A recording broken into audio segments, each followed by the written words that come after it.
ये जो लोग क्रिएटर्स हैं ना, उसमें कुछ लोग वो भी हैं जो क्या खाना चाहिए वो भी कहते हैं। और ये मोमेंट 8 मार्च 2024 ने मेरी ज़िंदगी भर याद रखो। जैसे उन्होंने MVP टर्म यूज़ किया, भाई ऐसा समझा। थोड़ी सी वाइब भी तो चेक हो जाए।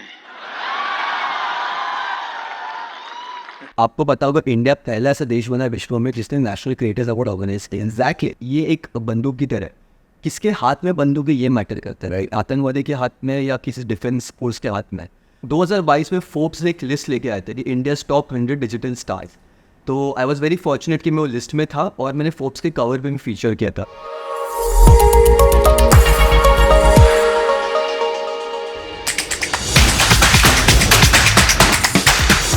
MVPs ऑफ द इंटरनेट पे आपका स्वागत है। माइगव का लेटेस्ट पॉडकास्ट सीरीज जहां हम बातचीत कर रहे हैं लिटरली हिस्ट्री मेकर्स के साथ।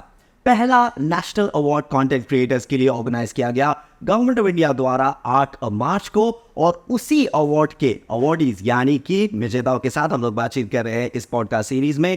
आज हमारे साथ एक बहुत ही स्पेशल गेस्ट यहाँ पर मौजूद है, winner of the Swachhata ambassador category, Malhar. Welcome to MyGov. Thank you so much for having me. Malhar, सबसे पहले तो मैसिव कांग्रेचुलेशंस ये अवार्ड जीतने में। मैं आपसे पूछना चाहता हूँ कि आप जब अटेंड किया आपने नेशनल क्रिएटर्स अवार्ड, आपको पता था आप नॉमिनेटेड है, फिर आपका नाम अनाउंस हुआ एज द विनर, आपने रिसीव किया PMC अवार्ड, पूरा experience of national creators award कैसा था? बहुत ही रोचक एक एक्सपीरियंस था। हम जब वहाँ पे पहुँचे थे, किसी को भी पता नहीं था कौन जीतने वाला है। बट जब मेरा नाम लिया गया और मैं स्टेज पे गया, एक तो प्रधानमंत्री जी मेरे बाजू में खड़े थे, प्लस इतने सारे लोग मुझे देख रहे थे। मैं काफ़ी नर्वस था बट अंदर से खुशी भी थी। ये जो लोग क्रिएटर्स हैं ना, उसमें कुछ लोग वो भी हैं जो क्या खाना चाहिए वो भी कहते हैं। जैसे प्रधानमंत्री जी ने मेरे साथ थोड़ा एडवाइस दिया मुझे कि तू वज़न बढ़ा, खाया कर। मुझे ऐसे फील हो कि एक घर में बुजुर्ग कैसे होते, कि मेरे नानू मुझे हमेशा बोलते कि तू खाया कर, सेहत का ध्यान रख। तो मुझे वो सुन के काफ़ी अच्छा लगा। क्योंकि होता क्या है कि मैं काफ़ी पॉलिटिशियन से मिल चुका हूँ मेरे काम की वजह से।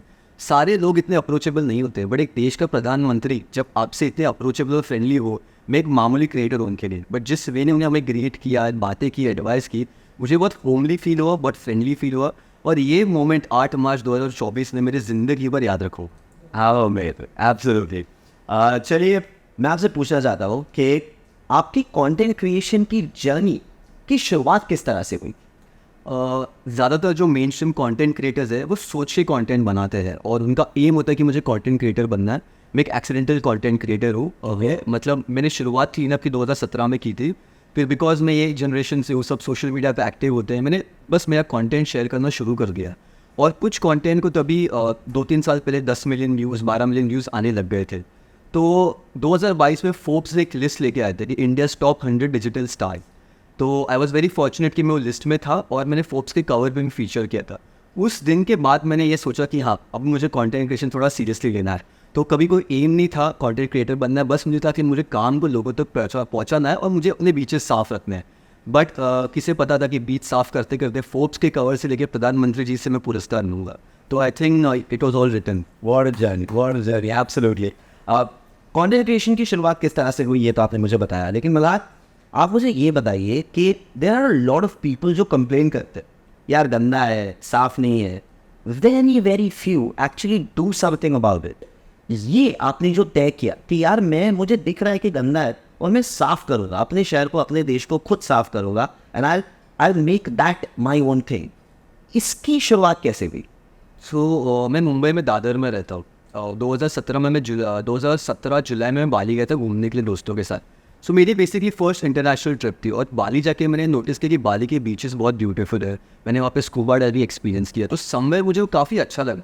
उसी के बाद मैं मुंबई आया जब, तो गणेश उत्सव के टाइम मैं एक बार बीच पे घूम रहा था दादर चौपाटी पे, और जिस हालत में मैंने बीच को देखा हर जगह कूड़ा फैला हुआ था। मुझे एक सवाल आया कि हमारे बीचेस इतने साफ़ क्यों नहीं जितने बाहरी देशों के हैं? क्योंकि मुंबई में कोस्ट लाइन बहुत बड़ा है और मुंबई फाइनेंशियल कैपिटल है देश भर को, तो हम क्यों नहीं कर सकते चीज़? तो मैं घर पे नॉर्मल इंसान की तरह मैं कंप्लेन कर रहा था मॉम के सामने कि मम्मी कोई कुछ नहीं कर रहा है, हम डिज़र्व नहीं करते। बाली में देखो इतने अच्छे बीचेस है, वहाँ पे टूरिज्म इतना प्रमोट हो रहा है। मेरी मम्मी ने मुझे सुना आधे घंटे तक। आखिर में सिर्फ एक लाइन, अगर तुझे लगता है बीच साफ़ नहीं है तो जाके साफ़ कर, कंप्लेन मत कर। सो एक सोल्यूशन ड्रिवन अप्रोच था, मुझे लगा कि व्हाट एन आइडिया ना, मुझे करना चाहिए। मैं तभी 19 साल का था, मैं गया बीच पे, मैंने बीच साफ़ तो किया दोस्तों के साथ मिलके, और मैं बहुत खुश हुआ, पूरा बीच साफ़ हो गया है। नेक्स्ट दिन मैं वापस गया बीच पे, तब मैंने देखा कि वापस कचरा हो गया। एवरी हाई टाइड में कचरा आता है। तो मैंने सोचा कि ठीक है, नेक्स्ट वापस संडे आते हैं, वापस मैंने क्लीन अप किया। तो सिर्फ 4 लोग थे, हम लोग एक 4 किलोमीटर का स्ट्रेच साफ कर रहे थे। वाह। फिर मैंने सोचा कि बहुत लोगों को बुलाते, फिर हमने स्कूल्स को अप्रोचेस किया, कॉलेजेस को अप्रोच किया। तो पहले 1 साल तक ऐसा कोई मोटिव नहीं था कि देश बदलना है या इतनी बड़ी कम्युनिटी स्टार्ट करनी है। एक छोटा इनोसेंट थॉट था कि ये मेरा घर है, ये बीच में मैं खेल चुका हूँ बचपन में, मुझे साफ़ करना है। इवेंचुअली ऐसे होते गया कि मुझे समझ गया कि कि ये कितना इंटेंस प्रॉब्लम है, इसे मुंबई में नहीं है, पूरे देश भर का प्रॉब्लम है और पूरे दुनिया में प्रॉब्लम चल रहा है करके।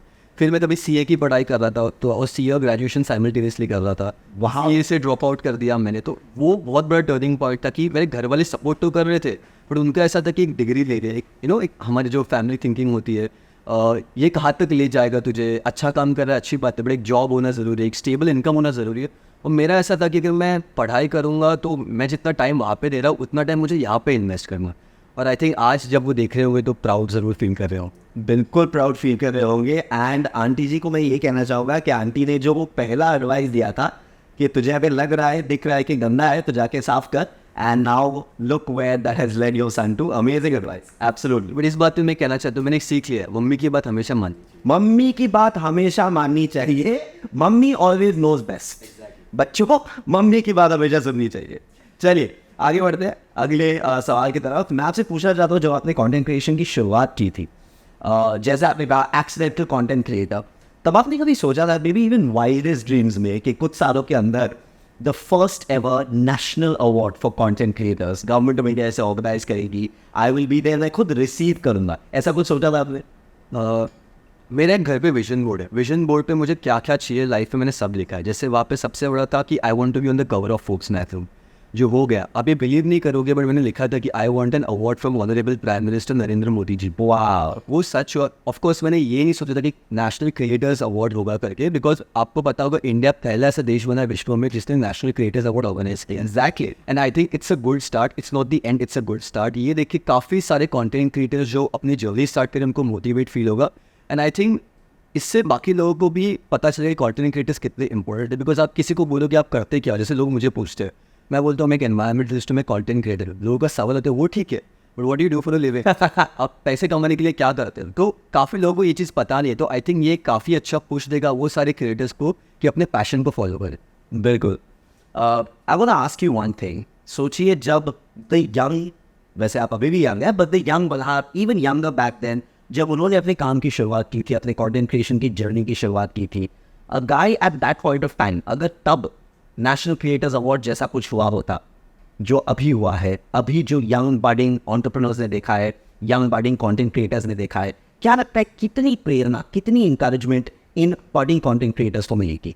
आई थिंक बहुत ज़्यादा प्रेरणा मिलेगी, बिकॉज हमारे देश में लाखों क्रिएटर्स हैं इनटू डिफरेंट जॉनर्स, बट होता क्या है, कुछ लोगों ने मतलब वो फेमस हो गया अपने काम की वजह से, कुछ लोगों ने अब तक ध्यान नहीं गया है।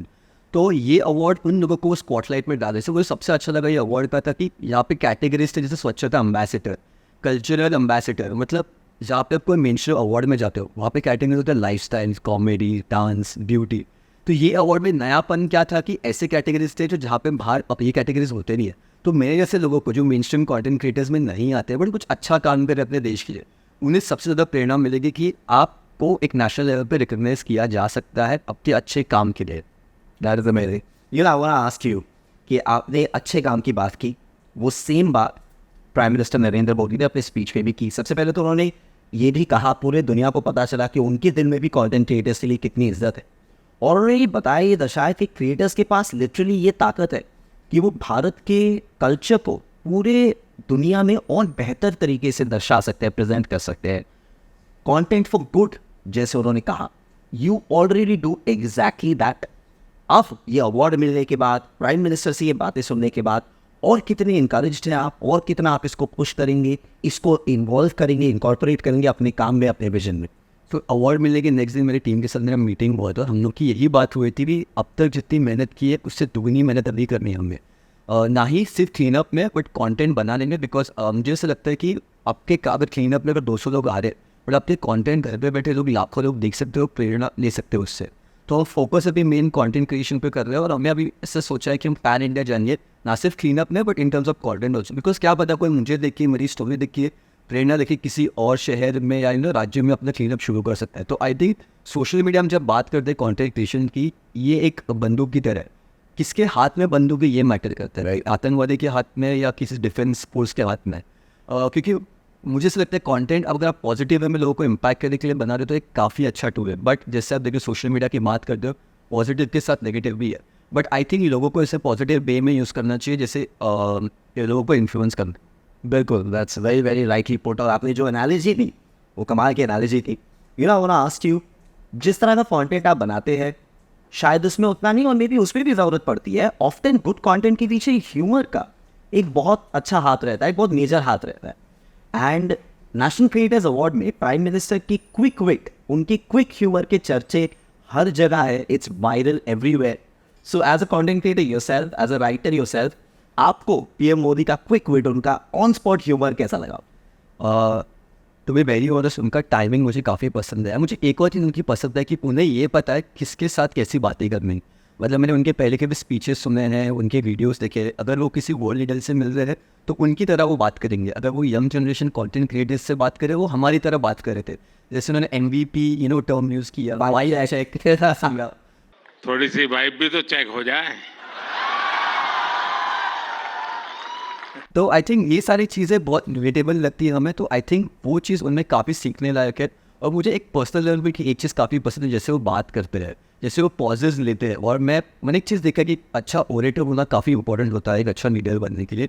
और वो उनकी क्वालिटी में कुछ थोड़ी चीज़ें सीखने की कोशिश करता हूँ। बिकॉज मेरे जॉनर में मुझे पब्लिक स्पीकिंग बहुत करनी पड़ती है, तो उनसे सीख के मैं थोड़ा प्रेरणा लेके उनके थोड़ी बात करने की कोशिश तो ज़रूर कर रहा हूँ।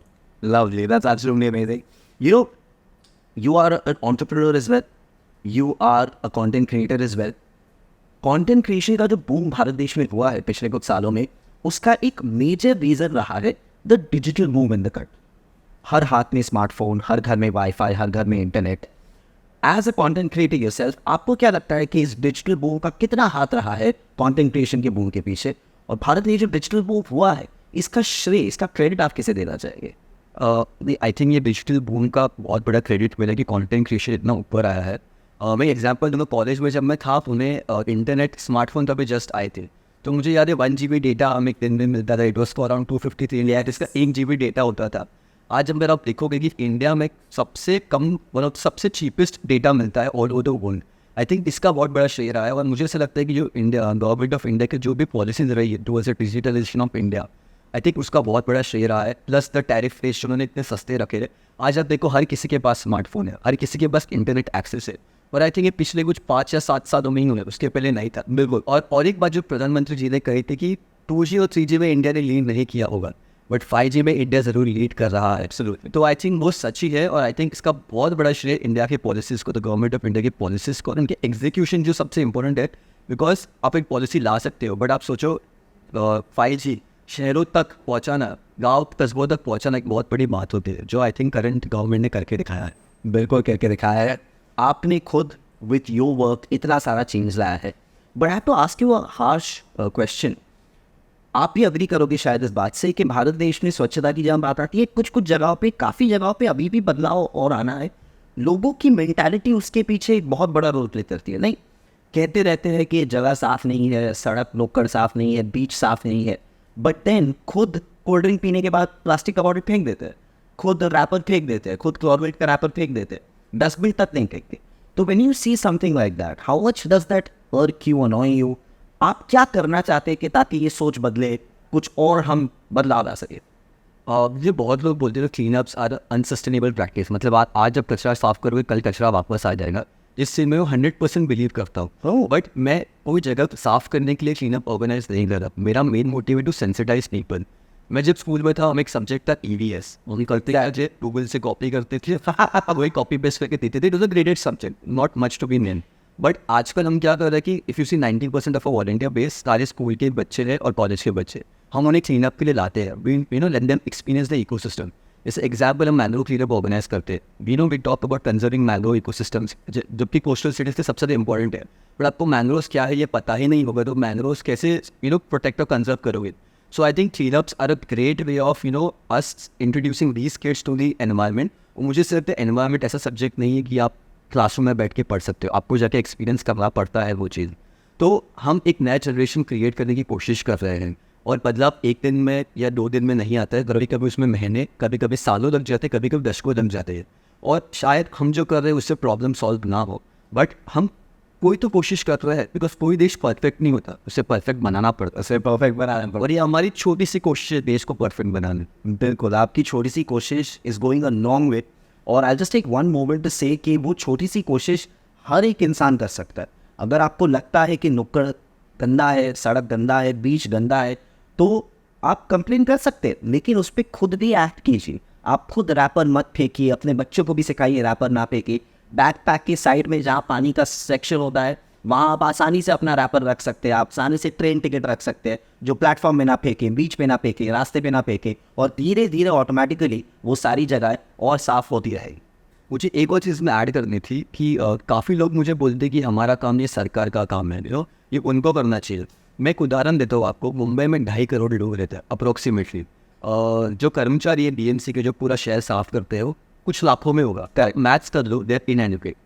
मैं एक ही चीज़ कहना चाहता हूँ, 2018 में महाराष्ट्र में प्लास्टिक बैन हुआ था, single use plastic. It failed miserably. उसका सबसे बड़ा हाथ एक रहा है कि लोग कितने सेंसिटाइज नहीं थे, लोगों ने वो फॉलो ही नहीं किया। करेक्ट। और हम रहते हैं लोकतंत्र में। लोकतंत्र का मतलब क्या होता है? Participation with the government. Vote करना ही सिर्फ पार्टिसिपेट नहीं होता है, हम अपने रोज़ाना ज़िंदगी में क्या करते हैं अपने देश के लिए, उससे बहुत ज़्यादा फ़र्क पड़ता है। और मैं एक चीज़ मानता हूँ कि कोई भी पॉलिटिकल पार्टी, कोई भी सरकार इस देश को बदल नहीं सकती जब तक आपके और मेरे से नागरिक उनका साथ ना दे और उनके साथ काम ना करे। तो आप इसी पे एम्फेसाइज करने की कोशिश करें, बिकॉज कहते हैं कि every responsible citizen is asset to the nation. तो आप उसी की कोशिश करें कि लोगों में जागरूकता बढ़े। बिल्कुल, वो जागरूकता बढ़े। It's always a partnership. दोनों साथ में काम करेंगे तो वो चीज़ें बदलेंगी। मुझे सडनली याद आया, 2 दिन से पॉडकास्ट शूट कर रहा हूँ, ट्रैवल कर रहा हूँ। 2 दिन पहले मैंने ये, I think it's a protein bar और समथिंग, जो मैंने खाया था, एंड उसके बाद से मुझे टाइम ही नहीं मिला कि मैं डस्टबिन में कूड़ेदान में से फेंकूँ। बट मुझे ज़्यादा वक्त नहीं लगा इसको मेरे वॉलेट में डाल देने, और फिर जब एक दिन मैं वॉलेट खाली करूँगा, मैं इसको भी डस्टबिन में फेंक दूँगा। तो आप भी वैसे ही कीजिए, चीज़ें बाहर मत फेंकिए, रास्ते पे मत फेंकिए, और ऑटोमेटिकली धीरे धीरे साल लगेंगे, दशक लगेंगे, लेकिन भारत पूरी तरह से स्वच्छ भारत बन जाएगा उसके साथ, है ना। So Malad, this question I want you to answer not as a content creator but as a young Indian citizen. Bharat देश में पिछले 10 साल से जब हम नज़र डालें, सो many developments that have happened. 20 साल पहले पिक्चर आई थी शाहरुख खान की स्वदेश, तब स्पेस की बात करते थे तो नासा। अब जब हम स्पेस की बात करते हैं, it's just ISRO. ISRO has achievements happening every month, every week almost. So many developments in the country, चाहे हम टेक में देखें, चाहे हम डिजिटल बूम में देखें, हम स्टार्टअप बूम में देखें। So many entrepreneurs across the country right now. हम स्पोर्ट्स में देखें, एंड पहले की तरह not just one sports, every sports. पिछले साल एशियन गेम्स में 107 मेडल्स। विमेन एम्पावरमेंट के सेक्टर में the country is moving forward so much. UPI, बाहर के लोग लीडर्स आके बोलते हैं यूपीआई डिजिटल पेमेंट भारत देश में जिस तरह यूज होता है, यूरोप अमेरिका कहीं नहीं होता। So many developments in the country in the last decade. As a young Indian, कैसा लगता है आपको? काफ़ी अच्छा लगता है। लाइक जब पहले इंडिया की बात करते थे, the world wouldn't see us the same way the way they see us right now. मुझे नया भारत है, और ये भारत लीड करने वाला भारत है। हम पीछे, पहले हम हमेशा डिफेंसिव होते थे, हम अटैकिंग मोड पे थे। हम हर चीज़ में लीड करें, B it technology, B it anything else, B it women empowerment, और बी इट स्टार्टअप। आप देख रहे हो कि हर दिन एक नया स्टार्टअप है, and they are doing very good on the global scale. So I think ये ट्रांसफॉर्मेशन वाला जर्नी चल रहा है फिलहाल, and I am very happy कि हम ये विटनेस कर पा रहे हैं फिलहाल, हमारी जनरेशन जो है।